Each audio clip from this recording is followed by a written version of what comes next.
Hello and welcome to the weekend edition. I'm Dr. Kingori. We have a great show lined up for you. Our guest tonight is one of the most outspoken women leaders in Kenya. She started out as a television star. The living ancestors may remember her as Rehema from Tausi, but now she is the women representative for Murang'a County. Honorable Sabina Chege is in the house. Thank you. Thank you. Thank you. Asanteni sana. Before we get to that part of the show, according to a recently published report by Mzalendo Trust, 10 MPs have never spoken on the floor of the House despite drawing millions in salaries and allowances, but some are very vocal outside Parliament. One explanation will be because they have table manners, sababu kila mtu anajua haufai kuongea ukiwa na chakula kwa mdomo. And in their defense, Kapseret MP Honorable Oscar Sudi was among those mentioned in the report, had this to say. Akisema ya kwamba kuna wajumbe huwa waongei bungeni. Mimi nataka niwahakikishie na niwaambia watu wenye wanaandika gazeti, tuko na wabunge 400 bungeni. Na kuwa mbunge unasafanya kazi tofauti. Mimi hiyo bunge ninacheza role kubwa sana. Kwa sababu kuna mambo mingi yakitaka kupitishwa ila muhimu. Huwa sisi tunapatikana kule bunge. But we are not idlers. Nataka niambia kuna watu wa Kiingereza mingi wale tumewaachia hiyo kazi ya bunge. Na hiyo bunge haiwezi leta chakula hapa Kapseret. Kazi ninafanya ndio inatakana nifanye hapa. Tumekuwa na wabunge wengi wenye waliongea bunge hiyo kuanzia asubuhi mpaka jioni. Wanakula lunch bunge, wanakunywa chai bunge, wanakunywa chai saa 10 bunge, wanakunywa pombe ya bunge. Lakini mwisho wanaendana nyumbani wote kwa sababu ya ukumbafu ya kusubuka kwa hiyo bunge. Hiyo ni ukumbafu. To some extent there is some truth in what he says. Problem is for those who speak, sometimes what they say hata afadhali wangenyamaza tu. Because you have seen Honorable Pasaris. She's carrying a ransack. She's carrying a big bag on her back. And I don't know whether that's such a time how they allowed her. We are not safe here, Mr. Speaker. So she needs to show that bag. It's like somebody going on a safari. It's not a lady's handbag, but that's not a lady's handbag. You know, when Honorable Pasaris was walking in, Honorable Speaker, I observed the Honorable Duale. And he observed her from the time that she entered all the way to the time that she sat. So it is important, Honorable Speaker, that Duale tells this House whether she was focusing on the bag or she was focusing on the Honorable Pasaris. Thank you, Honorable Speaker. You see now, most of the time our leaders or some of our leaders are active in the House ni wakati wanaongelea mifuko zao. Now, other leaders have dismissed the report as not well researched because kama hiyo list ni ya people who are very vocal outside the House but have never spoken in the House. How comes Honorable Sauti ya Dhahabu is not on the list? Sorry guys, that's Mheshimiwa Mose Chameleon. And just a clarification, Honorable Pasaris explained what she carried, why she carried the backpack in Parliament, and it was for health reasons. I don't know what is it with the majority leader. He seems to be so observant with everything that I do, from the thermos now to my handbag. I have a problem with my back. I have a slip disc, and my doctor has advised that I balance the weight on my back, so I'm carrying a backpack.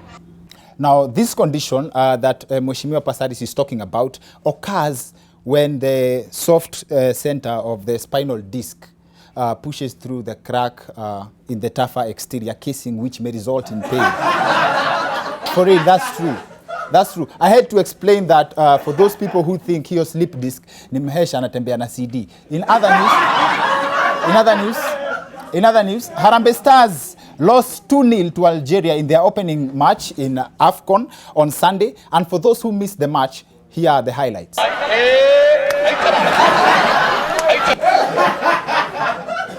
Ni hivyo tu. Nini nyingine tena ya kusema? Hii game ya Tanzania ya jana, wacha tuiongelee next week. On the positive side though, congratulations are in order to our national team because they qualified for the event in the first place. In 15 years. This is the first time in 15 years. Also, this boda shed by the Kajiado County government has been the center of ridicule for the better part of this week over how it's designed. As you can see, it's built on top of a trench, juu ya mtaro.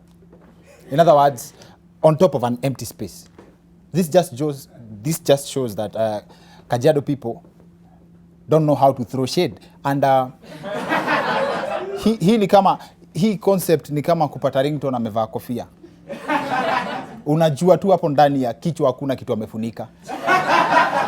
Now, that said, most of us are aware of the ongoing crisis in Sudan, where hundreds of people are reported to have lost their lives because of the political situation in the country. And this is very unfortunate, considering the number of people fleeing from war-torn countries was 70 million people and counting as of last year.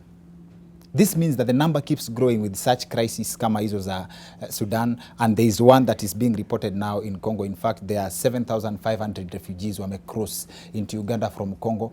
This is the story of refugees. In fact, the saddest thing about that statistic is that according to the same 2018 report, in every 2 refugees, kwa kila refugees wawili, 1 was a child. And these children are forced to go through some very painful experiences that you never wish on your worst enemy. One particular one that keeps ringing in my head is about a boy who was fleeing his country in the company of his father, alafu akapotezana kwa umati. Now, after looking for his dad in the crowd, akamtafuta kumuona, alafu akaspot baba yake kwa meli ya refugees wenye wanaenda kutoka. So he forced his way through mpaka akamfikia, only to find that it wasn't his father. Just that jackets zilikuwa zinafanana. And just like that, he ended up in a totally different country. And that's the story also of broken families. Now you grow up kabisa maisha yako yote, you never meet your family members. And as we speak, this continent hosts over 24 million people with the saddest stories you've never heard. Unajua kuna watu wanakuteseka ni ile kitu harufu ya chips inakufanyanga kwa matatu kama umesota. Kuna watu wanaona life hapa nje by the way. On a very serious note, kuna watu wanaona life sana. The good thing is that we can do something about it. The last time as the Wicked Edition family, we raised close to 1 million shillings to build classrooms in Kakuma refugee camp. Over 900,000. Imagine, we collected over 900,000 from the 50 bobs, the 10 bobs. Na kuna watu walikuwa wanatoa even more. And we raised that much. And that was really something. And I believe we can do more. So please join me in touching a few lives once again. And it's very simple. You go to M-Pesa on your phone. Lipa na M-Pesa. You go to Pay Bill. You enter business number, which is as written on the screen. It's 329378. And account number, you una key in the Wicked Edition so that they can track the contribution from the Wicked Edition family. I'll keep you posted on the progress. The account number, like I said, is 329378. Account name unaandika Wicked Edition.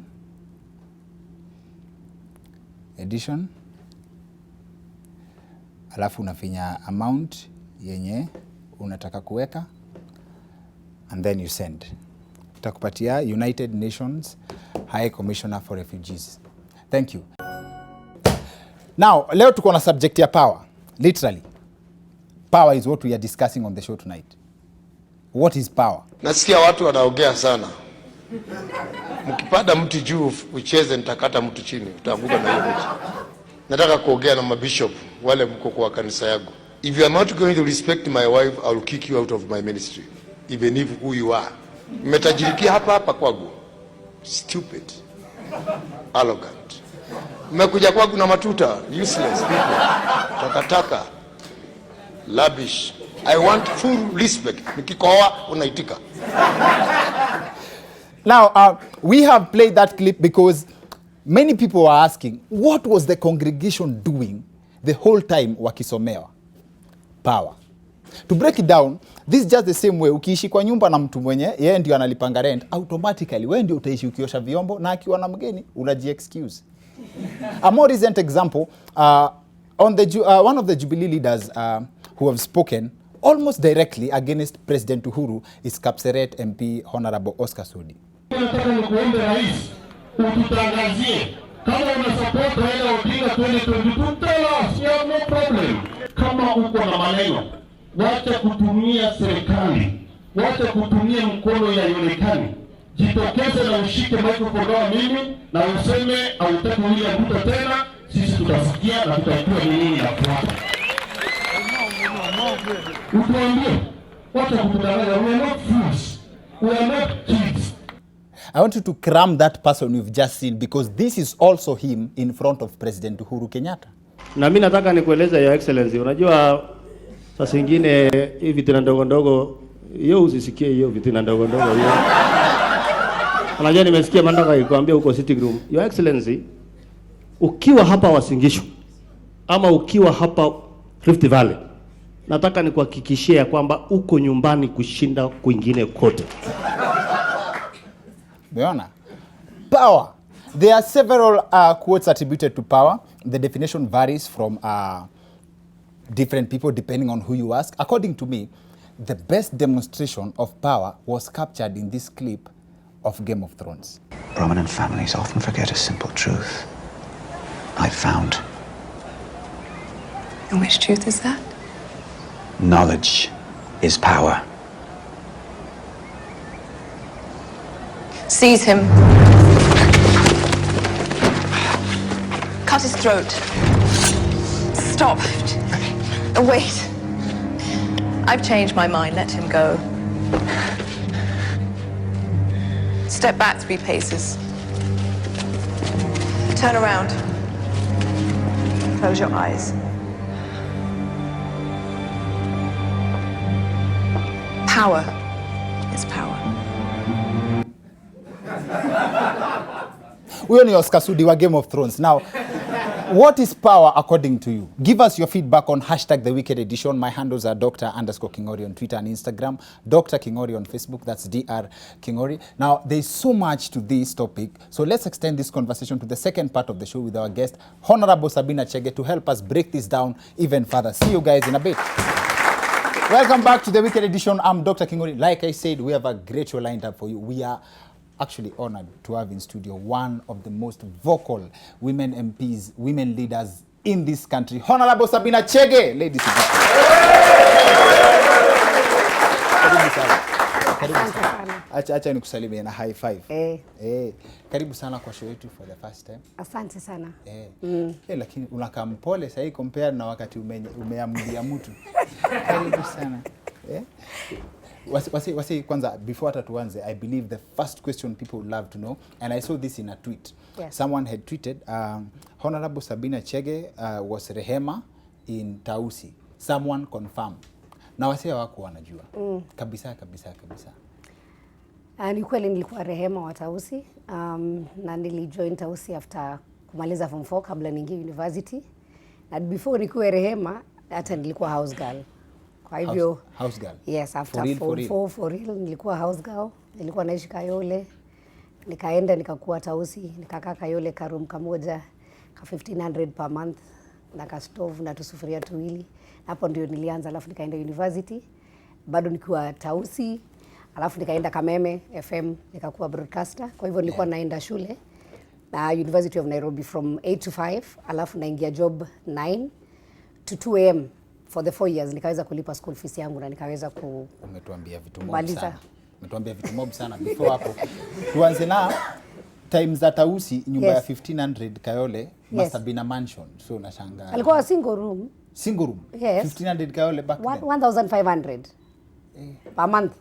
Okay. Yes. Sawa. Na sasa kama umetengeneza, ulikuwa na career poa sana. Very good career on radio, acting ulianza hiyo kitambo. Yes. Legendary Kamaru pia mahali. Now nauliza, why do you quit that ukaingia politics? Unajua sasa nilikuwa kwa radio, pia nilianza foundation yangu ya Sabina Wanjiru Foundation. Nikaanza kuingia kwenye back home. Nikaanza kusomesha watoto, kuwapeleka shule. Alafu nikaanza kufanya ile mentorship programs.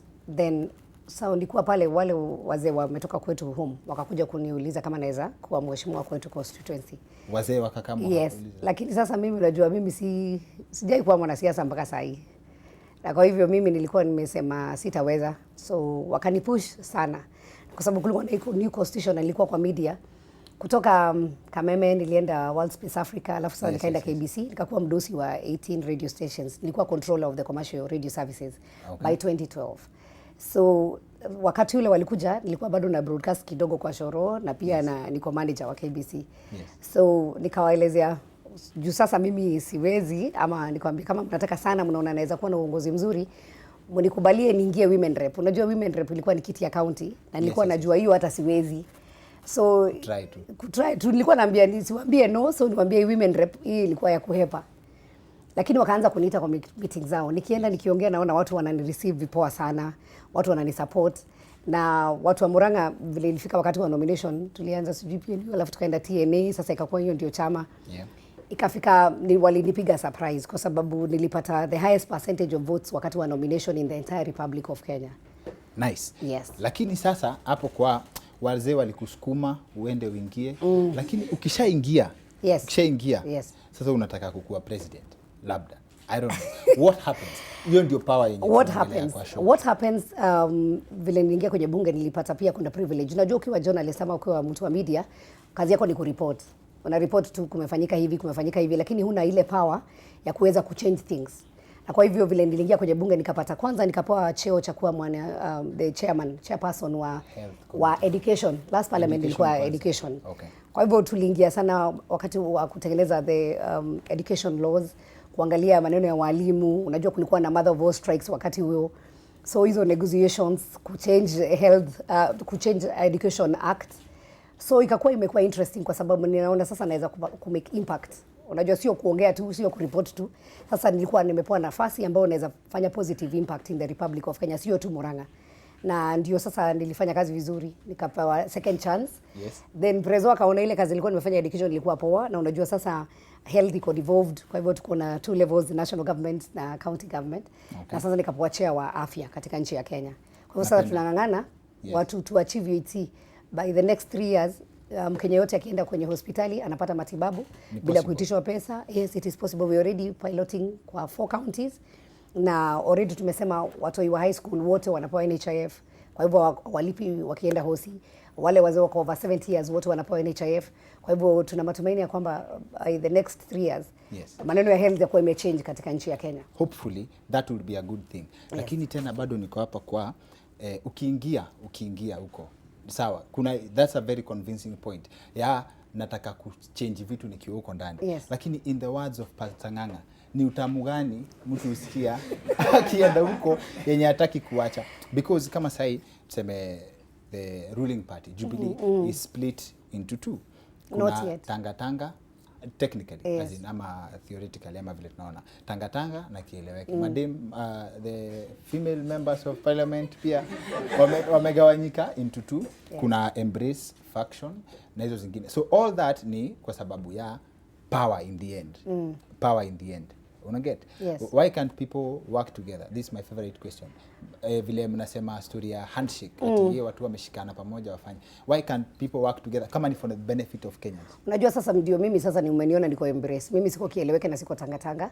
Yes. Kwa sababu embrace inakumbatia kila mtu. Na pia tunaenda isipokuwa Tanga. Kila mtu. Kila mtu. Na iko very open. Okay. Na vile tulilaunch, mimi hata niliitwa nikaambiwa sasa wamama tumeona kwamba watu wana fight sana. Wengine wana fight kwa sababu ya 2022, hakuna mtu anajua kama atakuwa hai 2022. Sasa hata saa zingine unajua ni fight zingine hazieleweki. Na already vile tuliingia kwenye Jubilee 2017 na tukakuwa na repeat elections, unajua kulikuwa na vitu mob. Yeah. Sasa president naye akaita ule former prime minister Raila Odinga na wakadecide wakuwe na handshake. And you see handshake ya Raila na president ilikuwa wao wawili, lakini kuna wale kama yeye alikuwa mkubwa wa NASA, wale watu wote wa NASA wametulia. Na sasa sisi wote pia tunafaa tutulie, wale wa Jubilee, kwa sababu ni mdosi wetu pia alisema tutulie na kumbatiane maneno ya peace. But wa NASA si wametulia juu walikuwa kwa baridi, sawa wameingia kwa duvet. And before that tuendelee, yes. I think to take questions from our audience members. My name is Kennedy Wangari. Okay. Mheshimiwa, when you are a radio broadcaster and also in the theater industry and the music industry, you are little known for controversies around in Kenya. But after 2013, when you joined politics as the women representative Murang'a County, we've been having a comfort series, let's say series of controversies. From you publicly declaring being the DP William Ruto's 2022 elections running mate, and also being mentioned in the Waziri Church's scandal, yes. And also having you push against having the rapists being castrated, and the recent case of publicly declaring your undying love for the president. My question is, how do you handle these controversy cases? And also, what was your motive towards pushing that the rapists or those who were caught in those actions that they are castrated? Thank you. Yeah. Okay, next question. Thank you very much. I'm Josephine Agamu. My question, we first, as the girl child, we appreciate that you're trying to embrace the girl and motivate them to higher level. But recently you've been facing so many controversials like crying in public. And as Kenyan ladies, we are trying so much to ensure that the 2/3 gender rule is achieved. So you crying in public is portraying the girl child as a weakling. So how are you going to ensure that the girl child is seen as equal to the man? Juu tunasemanga, what a man can do, he can do better. But you crying in public, it shows what a man can do. Sisi ni utoto mingi tunaweza ongeza ndani. I'll start with that one. Yes. That I am human, and number two, I'm not the first one to cry in public. When the deputy president cried in public, ulisema hiyo ni utoto? Kwa nini sisi girl child tunajudge harshly? I'm not the first one. Ni equality. Nice.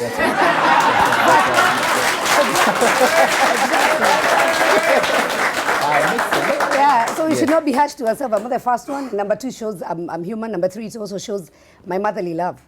And when you see your children going astray, yes, you have to, it became deep for me.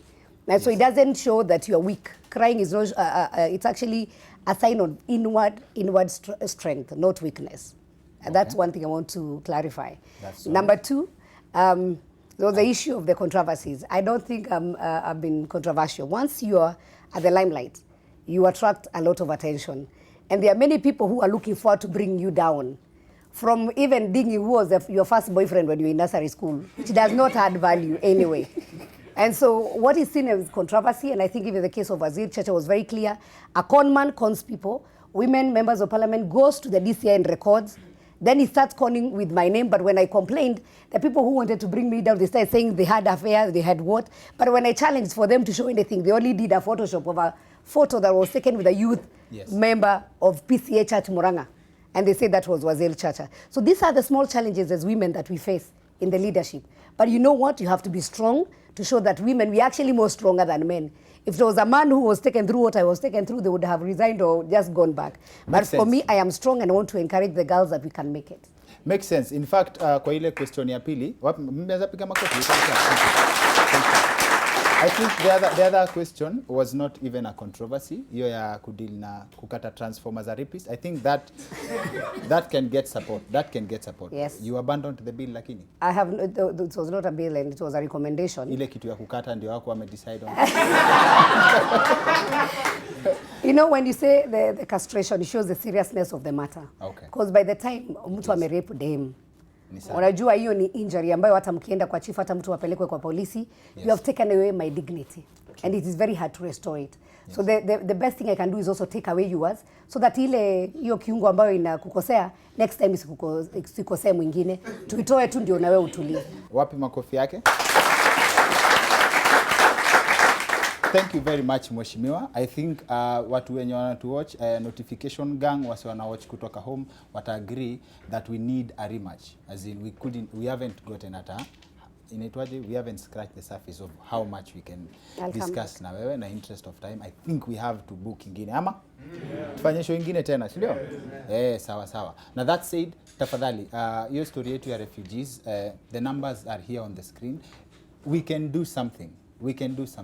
Go to your M-Pesa pay bill number, ndio hii hapa kwa screen sai, 329378, account number, weka the weekend edition so that we can be able to track your contribution yenye mume make for leo. 10 bob, 20 bob, 50 bob, whichever amount you can give, tusaidie hata ukitouch life ya mtu mmoja itakuwa ina make sense, si ndio? Aya, thank you all for joining us on the show tonight. Thank you Mheshimiwa kwa kutokea, si ndio? Asante. Hii tena lazima iko na rematch like we've said. Thank you. That's it for the weekend edition. See you next week. My name is Dr. Kingori.